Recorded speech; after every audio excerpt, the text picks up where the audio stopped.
आज का टॉपिक है बहुपद। बहुपद कैसे पहचानेंगे कि हम कोई व्यंजक जो है बहुपद है या नहीं है, इसको डिसाइड करने के लिए आइए देखते हैं। एग्जाम्पल जैसे हम लेते हैं, पहला कंडीशन जान लीजिए। सबसे जरूरी पॉइंट जो उसका है बहुपद का, उसको पहचानने के लिए कि कोई व्यंजक तभी बहुपद होगा जब उस व्यंजक में उपस्थित जो वेरिएबल होगा, चर, उसका घात हमेशा धनात्मक पूर्णांक होना चाहिए। इसी से हम चाहें तो लगभग हर कंडीशन डिसाइड कर सकते हैं। चलिए देखते हैं। जैसे हम एग्जांपल लिखते हैं 2x² माइनस 4x प्लस 7। अब इसमें जो उपस्थित वेरिएबल्स है x पे हम ध्यान देते हैं। यहाँ पर भी x, यहाँ पर भी x, यहाँ पर नहीं है, इससे कोई मतलब नहीं। एक बात ध्यान रखिएगा कि हमें यहाँ पर अचर से नहीं मतलब है, हमेशा चर से मतलब है। जो वेरिएबल्स होगा उसके पावर से मतलब है, अचर के वेरिएबल पावर से कोई मतलब नहीं है। ठीक है, चलिए देखते हैं। सबसे पहला पॉइंट हमारे यहाँ पे देखें, x की पावर कितना है 2। ये भी क्या है, पूर्णांक भी है और प्लस धनात्मक भी है। चलिए यहाँ पर तो ठीक है, क्लियर है। आगे देखते हैं। यहाँ पर कोई पावर नहीं, मतलब 1 माना जाता है। ठीक है, तो यहाँ की कंडीशन देखा जाए तो यहाँ पर भी प्लस ही है, अर्थात यानी इसमें जितने भी वेरिएबल उपस्थित हैं उन सबका पावर जो है एक धनात्मक पूर्णांक है, इसलिए यह बहुपद होगा।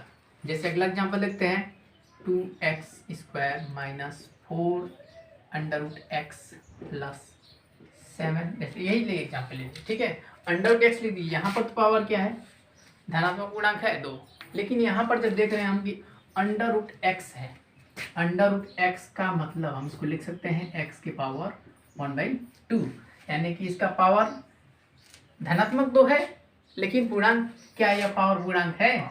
नहीं है। इसलिए इसमें क्या है, इसका पावर जो है पूर्णांक नहीं हो सकता है, इसलिए यह बहुपद नहीं होगा। ठीक है, जैसे हम एक अगला एग्जांपल लिखते हैं 1/x प्लस 3x²। इस टाइप के भी क्वेश्चन जैसे मिले तो आपको दिखाई दे रहा है नीचे हमारा पावर, इस समय x क्या है, नीचे है, इसका पावर 1। यदि हम इसको ऊपर ले जाएं यानी 1/x को ऐसे भी लिख सकते हैं, x के पावर -1, यानी पावर यदि ऊपर जाता है तो क्या हो जाएगा, माइनस हो जाएगा। माइनस का मतलब पूर्णांक है लेकिन धनात्मक नहीं है, इसलिए यह भी बहुपद नहीं होगा। ठीक है, यानी कि हमेशा ध्यान रखना है कि इस बात का कि जो वेरिएबल होगा उसका घात हमेशा धनात्मक पूर्णांक होना चाहिए, धनात्मक पूर्णांक होना चाहिए।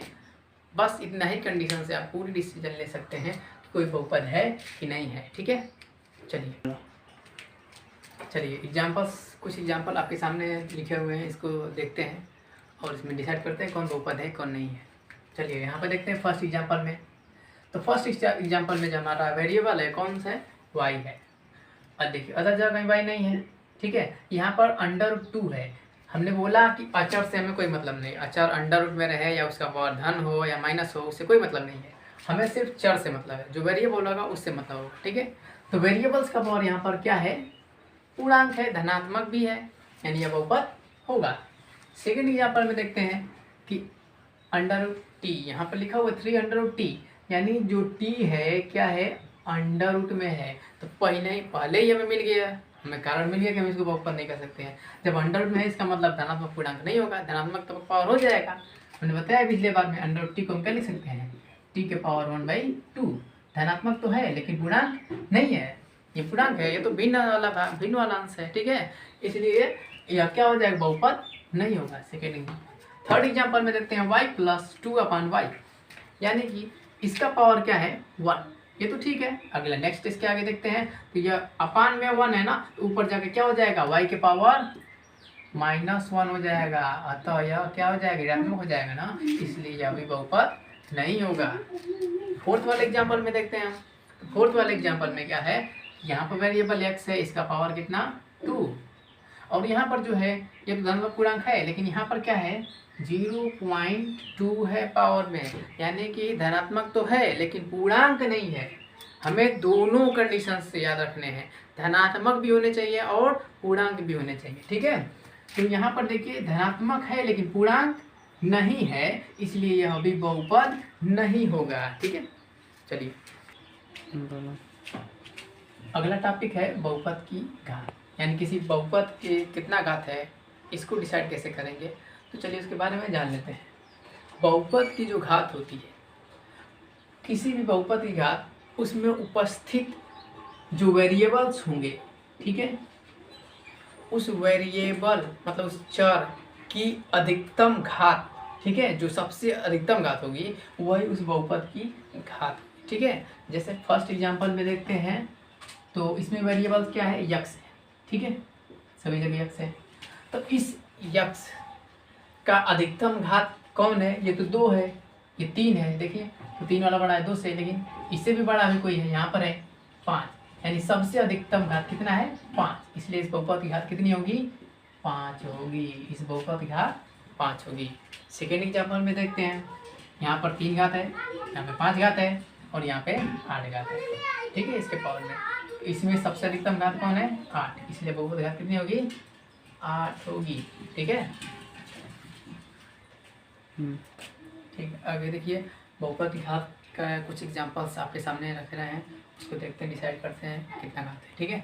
फर्स्ट एग्जांपल में देखते हैं हम पहले, तो इसमें जो वेरिएबल है यक्स, इसका अधिकतम घात कितना है 3 है, यानी इस बहुपद की घात कितनी होगी 3, ठीक है। इसमें अधिकतम घात कितनी दिख रहे हैं, मैक्सिमम जो पावर है कौन है, यही है ना, है 9, यानी इस बहुपद की घात कितनी होगी 9। और इसमें देखते हैं तो इसमें तो वेरिएबल है नहीं, तो एक तरह से इसको लिखा जा सकता है यहाँ पर कि 320 x के पावर 0, क्यों, क्योंकि x के पावर 0 की वैल्यू कितनी होती है 1, यानी हम किसी भी संख्या का यदि घात 0 लिखते हैं तो उसका मान 1 आता है, और 1 में 320 से गुणा करेंगे तो वही संख्या आएगी। अर्थात हमें यहाँ से क्या डिसाइड हो रहा है, x के पावर 0 मिल रहा है यहाँ पे ना, इसका मतलब इस बहुपद की घात कितनी होगी 0, ठीक है। अगले वाले एग्जांपल में देखते हैं, तो यहाँ पर t यहाँ पर लिखा हुआ है, यहाँ पर कोई पावर नहीं, मतलब 1 माना जाता है, इसलिए इसकी घात कितनी होगी 1। और अगले एग्जांपल में देखते हैं, यहाँ पर भी यक्स है, इसका कुछ पावर नहीं, मतलब 1, यानी इसका पावर कितना हो जाएगा 1। इस तरह से हम डिसाइड कर सकते हैं बहुपद की घात कितनी है, ठीक है। चलिए देखते हैं बहुपद में अब जो है, अब बहुपद कितने पद वाला बहुपद है तथा इसमें जो अलग अलग वेरिएबल्स उपस्थित हैं उसके गुणांक कितने हैं, इसको कैसे डिसाइड कर देंगे। तो चलिए आगे देखते हैं हम, ठीक है।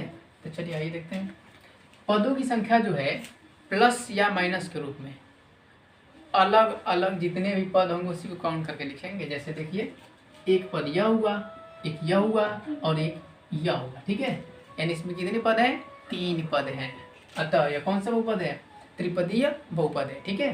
नेक्स्ट एग्जांपल हम जैसे मान लीजिए इसमें त्रिपदी हो गए, घात की डिसाइड में क्या है, तो घात गुणांक से मतलब यह है कि इसमें यदि बोल दे कि x स्क्वायर का गुणांक क्या है, तो x स्क्वायर का गुणांक यहाँ पर देखिए, यहाँ पर दिख रहा है हमें ना, तो x स्क्वायर गुणांक मतलब गुणा वाला अंक सीधे सीधे, यानी इसमें किसी से गुणा किया गया है 3 से, अतः इसका गुणांक क्या होगा, गुणांक की डिसाइड करना होगा, इसका गुणांक 3 होगा, ठीक है। नेक्स्ट वाले मान लीजिए पूछ दे कि आपसे x का गुणांक क्या है, तो यक्स का गुणांक आपसे पूछ देगा, तो इसमें यक्स देखते हैं, यहाँ पर यक्स है ना, इसका गुणांक कितना है -4, यानी इसका गुणांक -4 होगा, ठीक है। नेक्स्ट वाली कंडीशन आपसे बात किया जाए कि इसमें जो है अब यक्स क्यूब, मान लीजिए कुछ और मान देते हैं कि यक्स क्यूब का गुणांक क्या होगा, यानी यक्स की पावर 3 का गुणांक, तो इसमें कहीं यक्स के पावर 3 दिख रहा है, नहीं दिख रहा है, मतलब हम इसको कहीं साइड मतलब कहीं लिख सकते हैं, इसके पावर 0 इंटू एक्स की, यानी इसकी वैल्यू 0 ही होगी, मतलब इसका गुणांक क्या होगा, सीधा सीधा बोला जाए तो यक्स क्यूब का गुणांक हमें जब ज्ञात करना रहेगा, जब है ही नहीं तो सीधा सीधा बोल देंगे तो उसका गुणांक 0 होगा, ठीक है। एक्स के पावर 5 बोले, इसमें एक्स के पावर 5 नहीं है, इसलिए इसका भी गुणांक क्या होगा 0 होगा, जो उपस्थित होगा उसका गुणांक होगा, बाकी जो उपस्थित नहीं होगा उसका गुणांक 0 होगा, ठीक है। चलिए कुछ एग्जांपल्स है, इसके सारे हम आपको बताएंगे कि इसमें या कितने पदी और बहुपद है, या और इसके मतलब अलग अलग वेरिएबल्स के गुणांक कितने हैं, ठीक है। तो चलिए फर्स्ट वाले एग्जांपल में देखते हैं, तो कितने पद है 1 2 3, यानी यह कितने पद वाला बहुपद होगा, तो त्रिपदीय बहुपद होगा। अच्छा मान लीजिए हम ऐसे एग्जाम्पल को लिख दें कि x square into 4x into 7, तो यह कितने पद वाला बहुपद होगा, क्योंकि जब इसका हम गुणा करेंगे तो 7 चौके 28, यक्स की पावर कितना हो जाएगा 2, यहाँ पर 1 3, यानी कि कितने पद बन जा रहे हैं, 1 पद बन जा रहा है ना, इसलिए यह कितने पदीय बहुपद होगा, एक पदीय बहुपद होगा। ठीक है, तो यह कितने पदीय बहुपद है, हमारा त्रिपदीय बहुपद है, त्रिपदीय। ठीक है, त्रिपदीय बहुपद, 3 पद है। इसमें देखते हैं, इसमें भी क्या है, त्रिपदीय बहुपद है। ये कितने पद वाला है, तो 2 पद है सिर्फ, ये 1 पद है। ठीक है, अब हम गुणांकों की जब बात करते हैं, मान लीजिए हम फर्स्ट क्वेश्चन में जो है गुणांकों के बारे में यदि पूछते हैं तो इसमें बोल दें कि एक्स स्क्वायर गुणांक कितना है, एक्स स्क्वायर का गुणांक, यानी कि एक्स स्क्वायर गुणांक यहाँ पर है ना, मतलब 5 होगा। एक्स क्यूब का बोले तो यहाँ पर देखिए एक्स क्यूब है, इसका गुणांक -9 होगा। अचर पद कौन है इसमें, तो यही +1 है। ठीक है, कांस्टेंट वैल्यू। ठीक है, अगला एग्जांपल मान लीजिए, इसमें हम देख लेते हैं। इसमें हम बोलते हैं कि एक्स स्क्वायर का गुणांक कितना होगा, एक्स स्क्वायर का, तो इसमें एक्स स्क्वायर है नहीं है ना, गुणांक 0, सीधे बात।